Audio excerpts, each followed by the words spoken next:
Traders, अगर आप इस चार्ट को थोड़ा ध्यान से देखोगे तो जस्ट मैंने यहाँ पर बाई करने की प्लानिंग की है और मेरा ये वाला स्टॉप लॉस रहने वाला है एंड ये वाला मेरा टारगेट रहने वाला है। अगर बात करें टाइम फ्रेम की तो मैंने 1 आवर टाइम फ्रेम का यूज किया है। BTC USDT मार्केट के अंदर आज हम लोग ट्रेड कर रहे हैं, लेकिन आप लोगों के माइंड में एक क्वेश्चन चल रहा होगा कि सर नीचे स्क्रीन पर टाइम देखने को मिल रहा है मॉर्निंग के 4 बजे, तो क्या सुबह 4 बजे BTC USDT या फिर किसी भी मार्केट में काम करना इजी होता है या फिर ये एक सेटअप है? तो मैं आपको बोलना चाहूँगा कि देखो, इस तरीके से कोई भी सेटअप मत बनाएगा। बहुत सारे यूट्यूबर्स हैं आपको मिलेंगे जो आपको इस तरीके से गाइड करेंगे कि आपको मॉर्निंग के 10 बजे ट्रेड करना चाहिए, इवनिंग के 4 PM पे ट्रेड करना चाहिए, नाइट में ट्रेड करना चाहिए। नहीं, ये कोई भी जरूरी नहीं है। जब भी आप मार्केट के चार्ट को ओपन करते हो और अगर वो मार्केट लाइव है तो सबसे पहले उस मार्केट के चार्ट को एनालिसिस करो। देखो, अभी मॉर्निंग के 4 बजे आपको क्या लगता है कि मैं ट्रेड करने के लिए उठाऊं? नहीं, मैं जस्ट अपना काम कर रहा था, कुछ अपना पर्सनल वर्क कर रहा था, तभी मैंने सोचा कि थोड़ा सा मार्केट के अंदर टाइम स्पेंड करते हैं। तो मेरा कोई भी ये इंटेंशन था ही नहीं कि मैं यहाँ पे ट्रेड करूँ। मैं जस्ट BTC USDT मार्केट को ओपन किया था, उसके बाद में मैंने थोड़े से मार्केट को एनालिसिस किया था कि अच्छा करंटली मार्केट अप ट्रेंड में चल रहा था, पहले मार्केट बेस था, फिर इम्पल्स बनाया, फिर करेक्शन बनाया, फिर वापस इम्पल्स बनाया। अब देखो, ये जो इम्पल्स वापस बन रहा है ना, ये इम्पल्स की साइज यहाँ तक होगी, ठीक है। तो करंटली मार्केट यहाँ पे पहुंचा था, तो मैंने क्या किया था कि यहाँ पर बाई कर लिया। आपको पता होगा तो मैंने एलिट वेव थ्योरी आपको अच्छी तरीके से समझाई थी कि अगर कोई मार्केट अप ट्रेंड में है तो वो मार्केट 5 वेव बनाएगा, first, second, third, fourth and fifth. अब ये जो 5 वेव है, 5 वेव जैसे कंप्लीट होती है उसके बाद मार्केट अपने ट्रेंड को चेंज कर लेगा। फॉर एग्जांपल, पहले ये अप ट्रेंड में था, अब 5 वेव कंप्लीट हो चुकी है, अब मार्केट अपनी ट्रेंड को चेंज करेगा। तो इसका मतलब एग्जांपल के थ्रू मार्केट अब डाउन ट्रेंड में आ सकता है, राइट। तो अभी मार्केट को अगर मैं देखूं ना, इस मार्केट को, तो इसमें कितने वेव हुए? ये फर्स्ट वेव, ये सेकंड वेव, ये थर्ड वेव। अब ये थर्ड वेव भी कंप्लीट नहीं हुआ, अभी करंट मार्केट है यहाँ पे, थर्ड वेव कंप्लीट कहाँ पे होगा? यहाँ पे। अब ऐसा क्यों है? देखो, एलिट वेव थ्योरी के हिसाब से मार्केट में अगर मार्केट अप ट्रेंड है तो अप ट्रेंड मार्केट में 5 वेव होते हैं। 5 वेव में इम्पल्स कितने होते हैं? देखो, ये होता है इम्पल्स, ये होता है करेक्शन, ये होता है इम्पल्स, ये होता है करेक्शन, ये होता है इम्पल्स, ठीक है। तो देखो, 5 वेव कहाँ से शुरू हुए थे? यहाँ से लेकर के यहाँ पे एंड हुए थे। तो इन 5 वेव के अंदर इम्पल्स कितना था? ये एक फर्स्ट इम्पल्स था, ये सेकंड इम्पल्स था और ये थर्ड इम्पल्स था। अब ये जो 3 इम्पल्स है, इन तीनों इम्पल्स की साइज क्या होती है? अकॉर्डिंग टू मार्केट कैलकुलेशन तीनों इम्पल्स की साइज सेम होती है। फॉर एग्जांपल, अगर ये वाला जो इम्पल्स है इसकी साइज 1723 पॉइंट है, तो मैं इसको क्लोन करूँ तो सेकंड वाला जो इम्पल्स होगा इसकी साइज भी सेम यही रहने वाली है। उसी तरीके से थर्ड इम्पल्स की भी साइज क्या होगी? यही होगी।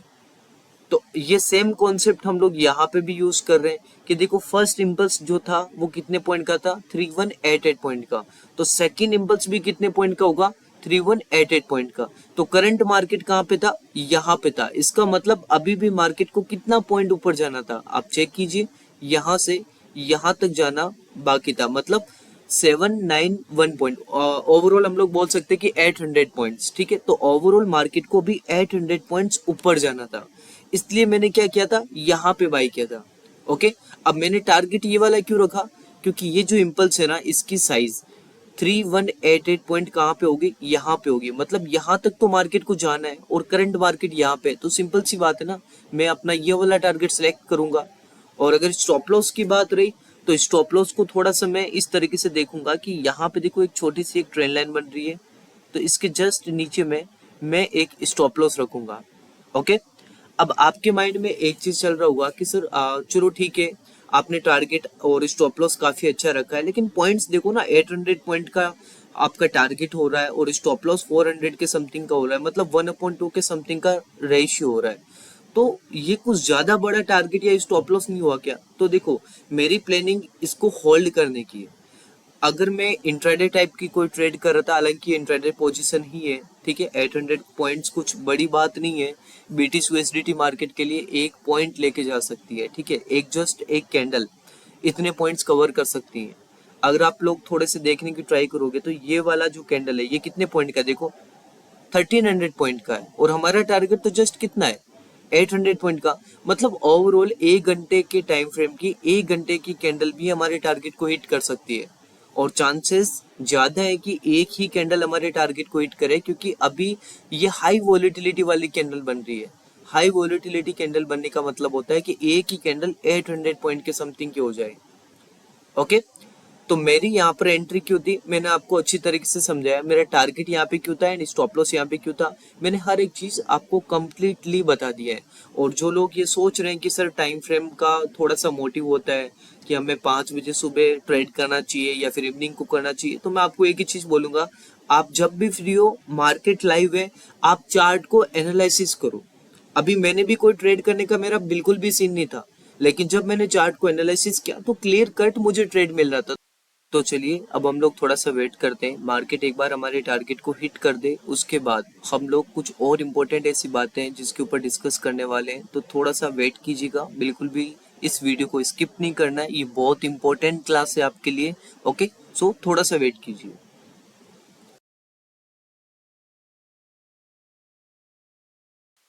सो ट्रेडर्स, जैसा कि आप देख सकते हो कि मार्केट ने हमारे टारगेट को हिट कर दिया है एंड जो हमारा एंट्री लेने का डिसीजन था वो प्रॉपर सही था। स्टॉप लॉस हमने एक बेस्ट जगह लगाया है, टारगेट भी हम लोगों ने बेस्ट जगह लगाया है। अब कुछ लोगों के माइंड में चल रहा होगा कि सर हमारा जो ये टारगेट एरिया था, अगर थोड़ा सा और बड़ा होता तो काफी अच्छा मूवमेंट और भी हमें मिल सकता था। तो देखो, मार्केट की जो अपॉर्चुनिटी थी ना वो क्या थी कि आप यहाँ तक ट्रेड कर सकते हो। हमारा सेटअप क्या था, यहाँ तक आप ट्रेड कर सकते हो। अब इसके ऊपर में जो ये मार्केट गया है वो मार्केट का एक्सपेक्टेशन है, वो आपका एक्सपेक्ट है जो मार्केट के साथ आप करते हो। आप थोड़ा सा सोच के देखिएगा, इस केस के अंदर अगर आप ट्रेड करते हैं तो आप किस तरीके से करते हैं। आप यहाँ पे लॉन्ग पोजीशन करते हैं कुछ इस तरीके से, आप एक अच्छा सा स्टॉप लॉस लगा लेते हैं एंड आप ये वाला एक टारगेट रखते हैं, राइट। आपका अगर यहाँ पे ट्रेड करना बनता था तो ये वाला ट्रेड बनता, जो कि आपका टारगेट स्टॉप लॉस आपके सामने मिल रहा है। अब आप सोचो, जब मार्केट यहाँ पे था तब अगर आपने यही सोच लिया होता कि थोड़ा सा और रुक जाता है यहाँ तक, क्या पता मार्केट यहाँ तक आ जाए। लेकिन हुआ क्या, मार्केट यहीं से नीचे चला गया और आपका एक तरीके से स्टॉप लॉस हिट हो गया, राइट। तो अगर आप यहीं पे एग्जिट करते तब तो आपका प्रॉफिट था। आपने ये एक्सपेक्ट मार्केट से ज्यादा कर लिया तो आपका 100% लॉस हो जाता।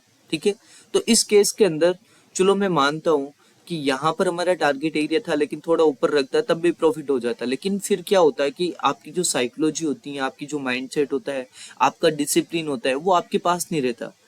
और ऐसी कंडीशन की वजह से जैसा यहाँ पे लॉस हुआ वैसा लॉस हो जाता। अब अगर ये अपने सेटअप को फॉलो करता, डिसिप्लिन को फॉलो करता, तो यहाँ पर अपना टारगेट एग्जिट करके निकल जाता अच्छा खासा प्रॉफिट लेके।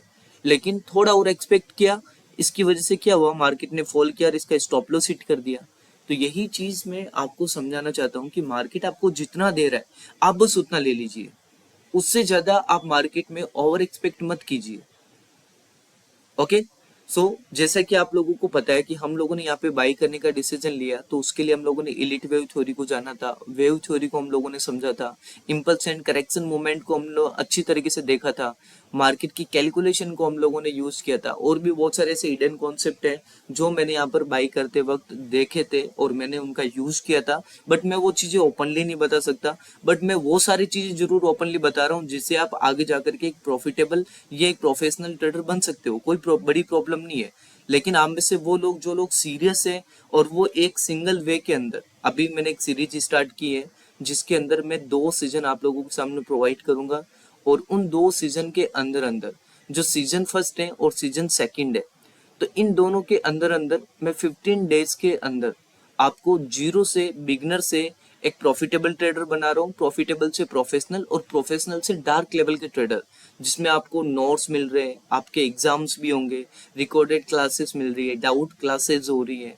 ओके, और भी बहुत सारे ऐसे फीचर्स हैं जिनके साथ आपको इन 15 डेज में ट्रेंड किया जा रहा है। और मैंने इसकी कोई प्राइस रखी नहीं है, मैंने जस्ट इसकी एंट्री प्राइस रखी है जिसकी प्राइस है 500 रुपीज। ठीक है, तो 500 रुपीज के अंदर अंदर ये दोनों सीजन आप ज्वाइन कर सकते हो, और ये चाहता तो मैं फ्री कर सकता, लेकिन फिर आप उसको वैल्यू नहीं देते। ठीक है, इसलिए मैंने एक एंट्री पॉइंट रखा।